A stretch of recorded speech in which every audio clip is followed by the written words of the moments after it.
Welcome to Atul classes. I am Atul Shrivastava, educator, mentor and career coach. दोस्तों, आज का topic है सिंथेसिस। सिंथेसिस में हम लोग सिंपल सेंटेंसेस सीख रहे थे।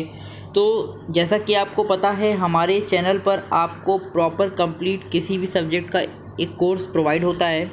जैसे अभी सब्जेक्ट वाइज मैं कोर्स लेकर चल रहा हूँ। ये इंग्लिश का कोर्स आपका चल रहा है, इंग्लिश ग्रामर का। तो आपने अगर अभी तक आगे पिछले वीडियो नहीं देखे हैं तो ज़रूर देख लीजिएगा। एक प्लेलिस्ट मैंने बनाई है ग्रामर मास्टर कोर्स की। उस प्लेलिस्ट में मैंने सिस्टमेटिक ग्रामर के सारे वीडियो डाले हैं।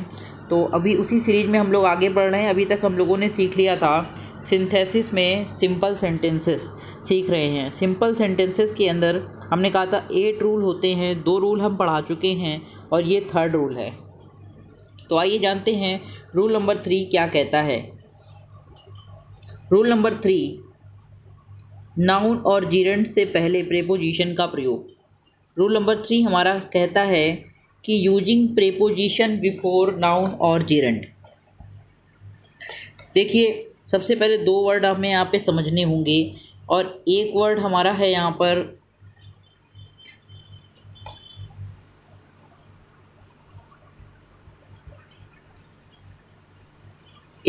पर हमारा है नाउन और दूसरा है जीरेंड। तो नाउन आप सभी लोगों को बचपन से पता है कि नाउन क्या होता है। किसी भी नाम को नाउन कहते हैं। Any name is called noun. लेकिन ये एक इनकम्प्लीट बात होती है। कभी कभी बहुत सारे वर्ब ऐसे होते हैं जो नाउन के रूप में कन्वर्ट किए जाते हैं, तो वो नाउन बन जाते हैं। बहुत सारे वर्ब नाउन होते हैं और बहुत सारे एडजेक्टिव को भी हम लोग नाउन बना देते हैं। वो हम लोग अभी आगे सीखेंगे। तो नाउन और जीरेंड से पहले प्रेपोजिशन लगाना है। हमारा मेन ऑब्जेक्ट क्या है? हमारा मेन ऑब्जेक्ट है सिंथेसिस बनाना। सिंथेसिस का मतलब 2 या 2 से अधिक सेंटेंस ऐसे दिए होंगे आपको और आपसे कहेगा तीनों को मिलाकर एक सिंपल सेंटेंस बनाओ और ब्रैकेट में लिखा होगा सिंपल सेंटेंस। लेकिन वो इस बार ऐसा रूल देगा जो केवल इसी से बनेगा, नाउन और जीरेंड से पहले प्रेपोजिशन के प्रयोग से ही बनेगा। इस तरीके से 3 या 2 सेंटेंस दिए होंगे। तो ध्यान से देखिएगा कि कैसे बनाए जाते हैं इस रूल से सेंटेंसेस। आइए समझते हैं। सबसे पहले आपको यहाँ पे एक चीज़ समझनी है। देखिए क्या,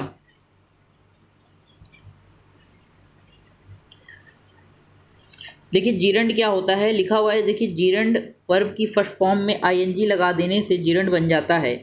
मतलब वॉक में आईएनजी लगा देंगे तो वॉकिंग, स्मोक में आईएनजी लगा देंगे तो स्मोकिंग। यानी कि कोई भी वर्ब होगी उसमें आईएनजी लगा देंगे तो वो जीरेंड बन जाता है। जैसे सी है, सी में आपने आईएनजी लगाया तो ये हो गया सीइंग। तो ये क्या है? ये जीरेंड बन गया। कोई भी वर्ब ऐसी होगी जिसमें आईएनजी आप लगाएंगे। वॉच है, वॉच में आईएनजी जोड़ देंगे तो हो जाएगा वॉचिंग।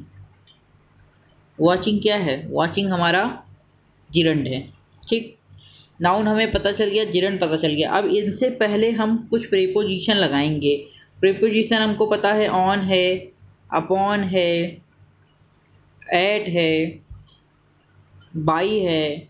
ये सारी प्रीपोजिशन होती है। हमें इन प्रीपोजिशन का प्रयोग नाउन और जीरेंड से पहले करना है इस रूल में। तो आइए समझते हैं कि इस रूल में कैसे हम नाउन और जीरेंड से पहले प्रीपोजिशन लगाएंगे। देखिए, एक दूसरी बात है कि कुछ वर्ब ऐसी हैं जिन्हें हम नाउन में कन्वर्ट कर देते हैं। जैसे फेल को फेलर में बदल देंगे तो नाउन बन जाएगा, और जैसे ही नाउन बन जाएगा, अगर अंदर वर्ब दी होगी सेंटेंस में, हम उसे नाउन में बदल देंगे। और नाउन बनने के बाद उससे पहले हम कोई प्रीपोजिशन लगा देंगे, जैसे ऑन, फेलर। इस तरीके से कोई भी प्रीपोजिशन जो अप्रोप्रिएट होगी सेंटेंस के अकॉर्डिंग, वो प्रीपोजिशन लगा देंगे। उसी तरीके से सक्सीड एक वर्ब है। सक्सीड का नाउन होता है सक्सेस, डाइट का डेथ, एंड का द एंड, और सिक का सिकनेस, इल का इलनेस, सनरोज का सनराइज, नो का नॉलेज, अप्रूव का अप्रूवल और एक्सेप्ट का एक्सेप्टेंस। ये हमारे सब नाउन बन गए। इस तरीके से नाउन हमें बनाना होता है, और नाउन बनाने के बाद एप्रोप्रिएट प्रीपोजिशन हम इससे पहले रख देंगे। चलो, रूल समझ में आ गया आपको। आइए हम लोग आगे देखते हैं। कुछ प्रीपोजिशन निम्नलिखित हैं जिसका प्रयोग उपयुक्त नाउन या जीरेंड से पहले करेंगे। देखिए, बहुत इंपॉर्टेंट प्रीपोजिशन लिखी हुई है जो पेपर में आती ही आती है। जैसे कि बिफोर। बिफोर का मतलब पहले होता है, आफ्टर का मतलब बाद में होता है, इन स्पाइट ऑफ मतलब के बावजूद, बिसाइड माने के अतिरिक्त, ड्यू टू माने के कारण, फॉर माने के लिए और विद माने के साथ। अब समझिए बात को। जैसे Mohan is ill, he has severe cough. आपके सामने ऐसा एक सेंटेंस आया कि मोहन बीमार है और उसे काफ़ी खांसी है, मतलब बहुत ज़्यादा खांसी है। तो अगर हम दोनों सेंटेंस को जोड़ने की कोशिश करें तो हम हिंदी में पहले जोड़ेंगे, उसके बाद इंग्लिश में जोड़ेंगे। तो मोहन खांसी से बीमार है, हम क्या कहना चाहेंगे? मोहन खांसी से बीमार है। अब इसी को अगर आपको जोड़ना है तो मोहन खांसी से बीमार है तो क्या होगा? Mohan is ill, Mohan is ill. और हमेशा याद रखना, जब बीमारी के लिए हम विद लगाते हैं, बीमारी के लिए क्या लगाते हैं? With, with cough. Mohan is ill with cough, बस बन गया, दोनों सेंटेंस जोड़कर बन गया। इस तरीके से हम लोग बनाएंगे। देखिए ये बना भी हुआ है, Mohan is ill with fever cough. अगला देखिए, सत्यवान सा सावित्री ही बिगेन टू लव हर। अब हिंदी निकालिए पहले। सत्यवान ने सावित्री को देखा, वह उससे प्रेम करने लगा। तो अब इसमें हमें ये बताइए, इसके अंदर कौन सा सेंटेंस, मतलब दोनों को जोड़ने पर कौन सी प्रेपोजिशन आ रही है? तो कहीं ना कहीं देखिए निकल रहा है कि सावित्री को देखने के बाद सत्यवान उससे प्रेम करने लगा।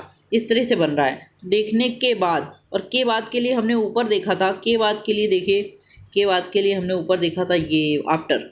ये देखिए के बाद के लिए हमने देखा था बाद में या के बाद। तो के बाद के लिए हम यहाँ पर आफ्टर लगाएंगे और यहाँ पे देखिए सेंटेंस बनेगा आफ्टर। जैसे हमने आफ्टर लगाया तो आफ्टर प्रेपोजिशन है और किसी जीरण से पहले रखना था प्रेपोजिशन, तो सा जो था अंदर वाला उसको हमने जीरण बनाया। तो आफ्टर सीइंग सावित्री, सत्यवान सावित्री को, आफ्टर सीइंग सावित्री, सावित्री को देखने के बाद सत्यवान, कॉमा लगा के लिखेंगे, Satyavan began to love her, her भी लिख दीजिए, Satyavan began to love her हो गया। तो ये हो गया यूजिंग प्रेपोजिशन बिफोर जीरंड, है ना। और ऊपर था यूजिंग प्रेपोजिशन बिफोर नाउन। अब देखिए, माई uncle sold his old car last month he got 60,000 rupees.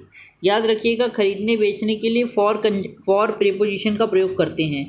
तो my uncle sold his old car, my मेरे अंकल ने पुरानी कार बेची, फॉर लगा के जितने में बेची वो लिख देंगे, फॉर 60,000 रुपीज़, बस बन गया। तो फॉर लगा दीजिएगा। तो अब ये देखिए, ये नाउन हो गया, नाउन से पहले प्रीपोजिशन लग गया, ये रूल भी अप्लाई हो गया। तो इस तरह से बनाते हैं हम लोग। आपके सामने ये कुछ एक्सरसाइजेस हैं, इसको ज़रूर कर लीजिएगा, ये बोर्ड के लिए बहुत इंपॉर्टेंट है। ये सभी वैसे ही बनेंगी यूजिंग प्रेपोजिशन बिफोर नाउन और जिरंड। कोई एक्सरसाइज में कोई सेंटेंस अगर आपको नहीं समझ में आता है तो आप हमसे पूछ लीजिएगा, लेकिन ये एक्सरसाइजेस आपको करनी है। तो फिर मिलेंगे नेक्स्ट वीडियो में बहुत जल्द। तब तक के लिए थैंक यू वेरी मच। मेरे साथ और चैनल के साथ जुड़ने के लिए आप सभी का बहुत बहुत धन्यवाद।